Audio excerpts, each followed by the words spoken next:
On va commencer le webinaire sur d'abord une présentation de qui sommes-nous au sein de Planète. Donc moi, je suis Olivier Marien, je suis chef de service de Planète. Planète, ça veut dire plateforme adaptation numérique et transition. C'est un service transverse à tous les services des PEP 45. Notre objectif, c'est de pouvoir installer notamment de la domotique ou des applications numériques pour les personnes en situation de handicap. Et quel que soit le type de handicap. On n'est pas spécialisé dans le handicap moteur, cognitif ou autre. On essaye de trouver des solutions pour toutes les personnes. Donc ça, c'est une première partie de l'équipe, je dirais, qui s'occupe d'installer ça à domicile, dans nos établissements de l'association et également dans d'autres associations qui nous contactent en nous disant, voilà, on aimerait pouvoir équiper notre salle ou notre chambre pour tel bénéficiaire. Voilà, on va pouvoir intervenir pour les équiper. Et une deuxième partie de l'équipe qui s'occupe un peu plus de la transcription, de l'adaptation de documents. Donc là, pareil, on a des demandes qui nous viennent de nos établissements, beaucoup du CESAD, donc l'établissement qui est basé à Olivet. Et puis après, c'est d'autres écoles qui nous contactent et qui nous demandent d'avoir des adaptations de documents selon différents formats, que ce soit du braille, que ce soit un format EPUB, donc c'est un mix avec du numérique, que ce soit du format gros caractère. L'équipe est là pour pouvoir adapter des documents en fonction de la déficience de l'enfant, parce qu'on a beaucoup de demandes pour des enfants avec des manuels scolaires ou des romans que l'équipe va pouvoir adapter. Et parmi l'équipe, on a K qui est notre technicien. Donc, K. Bonjour à tous, rebonjour. Moi, c'est K. Tao, donc je suis technicien numérique spécialisé au sein de Planète. Je vais m'occuper de toute la partie technique qui encadre pour compléter ce que dit Olivier. Toutes les personnes en situation de handicap, quel que soit le handicap, sur toute la partie numérique. Donc voilà, ça peut très bien aller d'une tablette à l'installation de matériel au domicile, sur une aide vraiment orientée numérique, je reprécise bien. C'est vraiment lié au handicap. Voilà. Je ne suis pas technicien support informatique. Voilà. Alors, ce qu'on vous propose, c'est de pouvoir commencer le webinaire avec les différents types de dispositifs qu'on va vous présenter. Voilà, donc merci Olivier. Alors ici, en fait, on parle ce qu'on vous présente aujourd'hui, c'est les différents types de dispositifs liés à le sujet du jour, à l'alitement, comment on peut alerter et comment seront alertés nos aidants. Donc, on commence déjà par des assistants vocaux. On peut utiliser différents types. Donc, les assistants vocaux, il existe aujourd'hui plusieurs types d'assistants vocaux.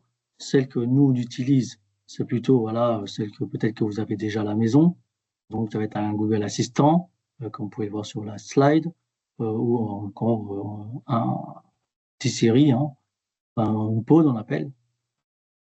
Ça, ce sera du coup un moyen d'alerter à la voix. Donc, oui.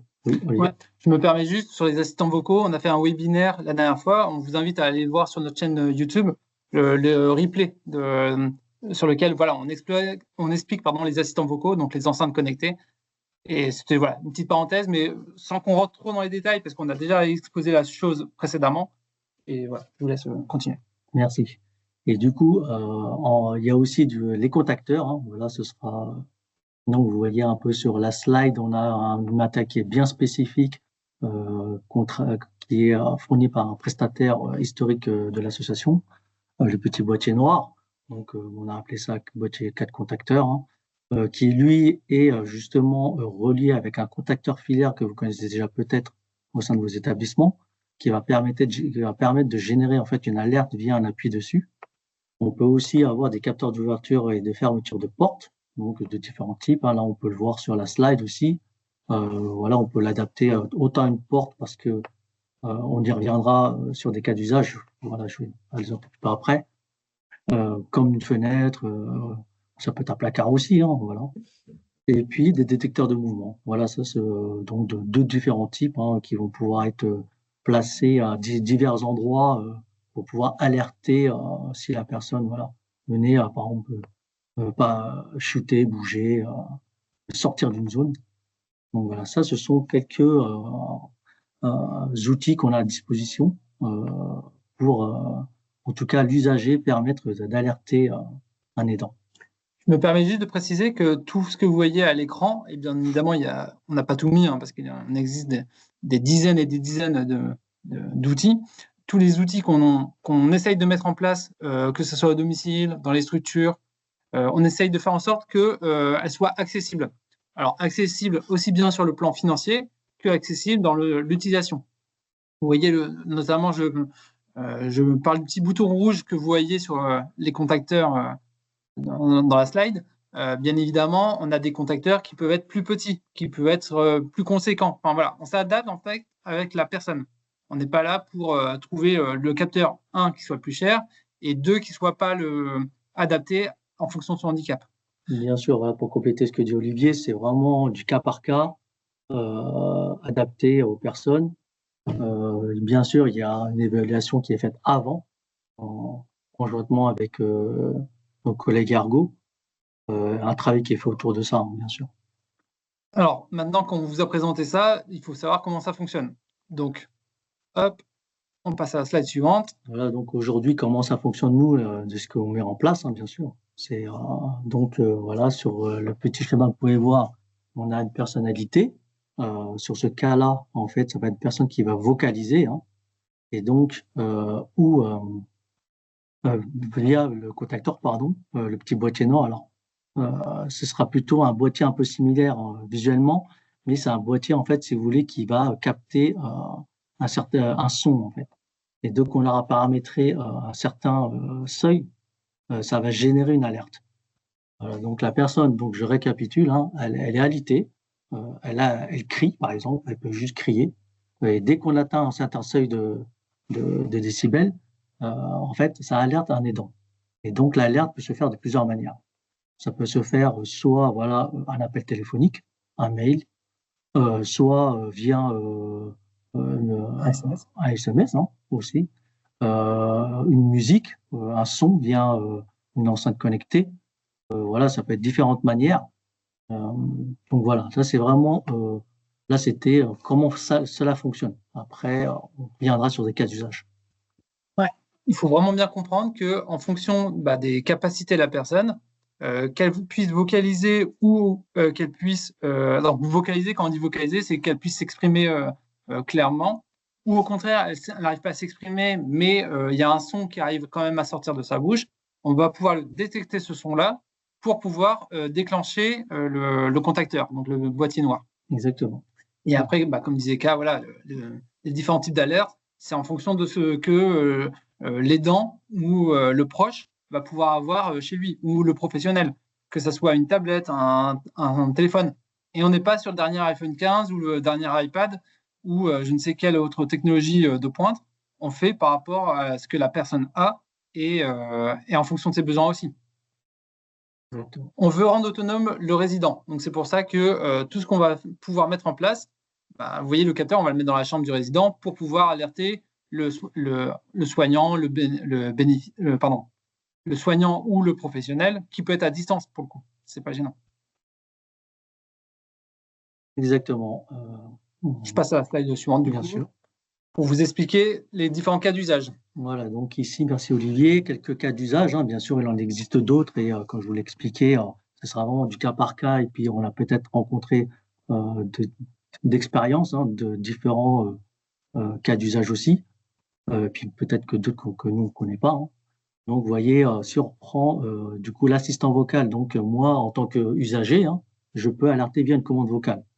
Donc, cette commande vocale-là, je peux, voilà, si on part sur exactement le modèle qui est là, je peux lui dire « dis Siri, appelle maman, dis Siri, appelle mon aidant, appelle l'infirmier ». Et donc, voilà, l'assistant vocal via soit une programmation, bien sûr, alerter un aidant.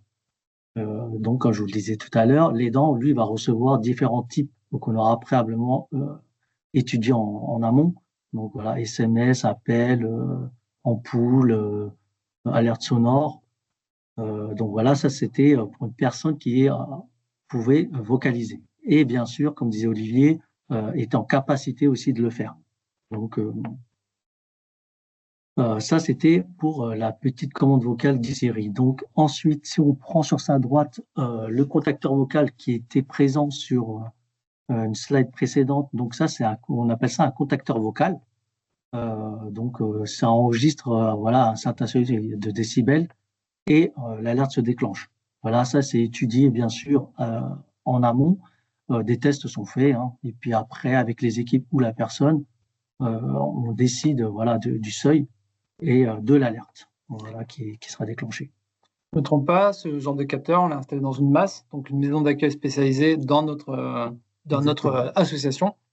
Et c'est pour une personne qui, pour le coup, ne sait pas s'exprimer et qui déclenche une alerte pour les soignants quand elle a besoin d'aide, que ce soit un changement de position Voilà. ou un besoin, voilà, il faut pouvoir la changer, la protection est remplie. Les professionnels pourront être alertés par ce genre de capteurs sonores, on va dire, de dispositifs. Voilà, la personne s'exprimera avec sa propre communication, mais déclenchera derrière une alerte sur le smartphone, parce que nos équipes sont équipées de smartphones, dans lesquels voilà, l'alerte. Exactement, ça peut être des smartphones ou ça peut être aussi un fixe, hein, voilà, qui a été fait sur une des masses. Ça appelle directement et puis le professionnel se déplace pour aller acquitter dans la chambre, voilà, et puis comme ça, elle peut intervenir. Et ce qui est intéressant par rapport à, vous voyez, les deux premiers cas d'usage qu'on vous présente, c'est que, bien évidemment, on peut, pour les équipes, pour les établissements qui souhaitent acquérir ce genre de matériel, on a une plateforme web, je dirais, un site internet où on peut avoir la traçabilité de tous ces dispositifs, savoir s'ils sont en panne, savoir s'ils fonctionnent bien, quand est-ce qu'ils ont été déclenchés, pour pouvoir aussi faire des sensibilisations auprès des équipes. C'est important de pouvoir, voilà, en tant que moi, chef de service, c'est vrai que c'est intéressant de pouvoir sensibiliser les équipes sur les nouveaux équipements qui auront été mis en place et de pouvoir peut-être voir les habitudes du résident. On sait qu'à telle heure, il nous appelle tous les jours. Bon, ça fait partie de ma prise en charge, de l'accompagner un peu plus peut-être sur ces créneaux-là, parce qu'on sait qu'il y aura une alerte ou il y aura il y aura une alerte, tout simplement. Exactement, et pour compléter ce que dit Olivier, si la personne, par exemple, elle va vocaliser hors de ses habitudes, là, on pourra voilà, potentiellement intervenir et diagnostiquer le pourquoi. Et donc, vous avez aussi, du coup, en bas à gauche, donc un capteur hein, pour les sorties. Voilà, j'ai mis porte, mais ça peut être aussi sur des fenêtres pour des cas d'usage. On a déjà eu aussi des personnes voilà, qui sortaient des établissements. Et du coup, voilà, ces capteurs sont mis pour justement alerter les professionnels, donc via un système d'haut-parleurs ou sur les smartphones. Et le dernier outil que je voulais vous présenter, c'était justement un capteur de mouvement. Donc lui peut être placé alors de différentes manières aussi. Nous, on a pu le mettre sur quelques cas où la personne, par exemple, qui était alitée, tombait de son lit. Et donc, en le plaçant bien sûr à un endroit stratégique, ça captait en fait la chute de la personne et en fait ça donnait l'alerte. Bien sûr, toujours dans le même état d'alerte, hein, c'est-à-dire appel, voyants qui sont en pool par exemple installés dans les bureaux des éducateurs, voilà. Enceinte, voilà, tablette avec une application qui peut voilà, alerter visuellement. Donc voilà, tout ça, donc quelques cas d'usage voilà, qu'on voulait vous présenter. Est-ce que par rapport à ces 4 dispositifs ou par rapport au cas d'usage qu'on a pu vous présenter, vous aviez peut-être des questions auxquelles on pourrait déjà commencer à répondre? Une petite question dans le chat. Alors, je vous laisse vérifier peut-être le chat si vous pouvez, ou sinon je vous le lis. Ouais, je veux bien que On a tu le me les niveau lises de parce que du coup, capteur peut-il être réglé au plus bas pour des personnes ayant des maladies neuro et qui ont des difficultés à parler? Oui, on peut le régler au plus bas, hein. Par contre, comme je l'expliquais, c'est bien sûr des tests qui seront faits en amont. Voilà, pour voir, bien sûr, ça c'est un petit dispositif qui est portatif, donc on peut très bien le rapprocher ou l'éloigner de l'usager. Ça, sans aucun problème. qu'on fait habituellement, pour répondre aussi à la question, c'est que, enfin, pour compléter, pardon, c'est que on laisse la techno je sais pas, que ce soit au domicile ou dans, dans une structure, on laisse la techno après l'avoir testée avec les professionnels et le résident pour voilà, justement s'assurer que ça réponde bien aux besoins avant de dire à la personne, de la conseiller vers un achat.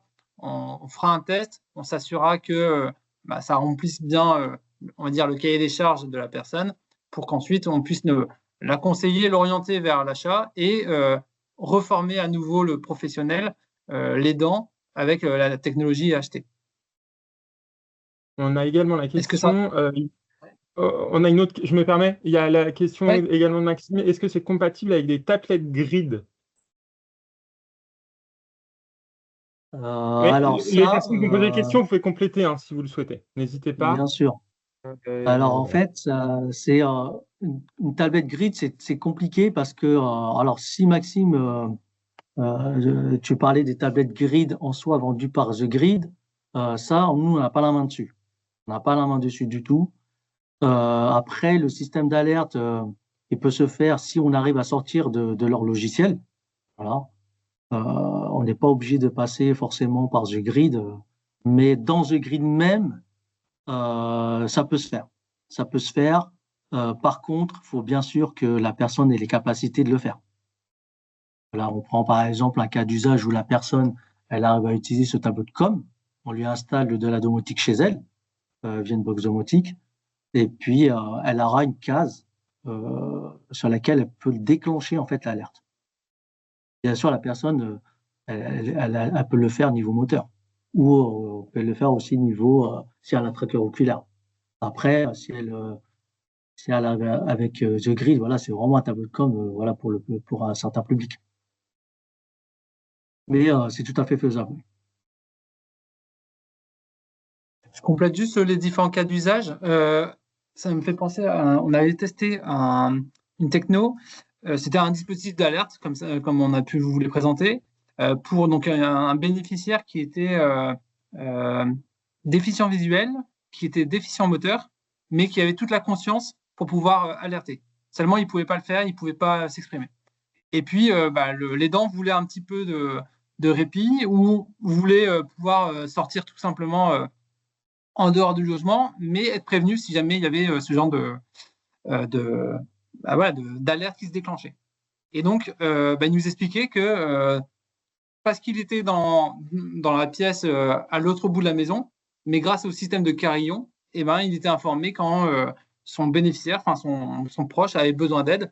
Il appuyait sur un tout petit contacteur, alors plus petit que le bouton rouge qu'on vous a présenté précédemment, mais il appuyait dessus et un carillon se mettait en route. Et donc, cette personne, ce proche, pouvait du coup se rendre dans la chambre et essayer de répondre à la demande de l'usager.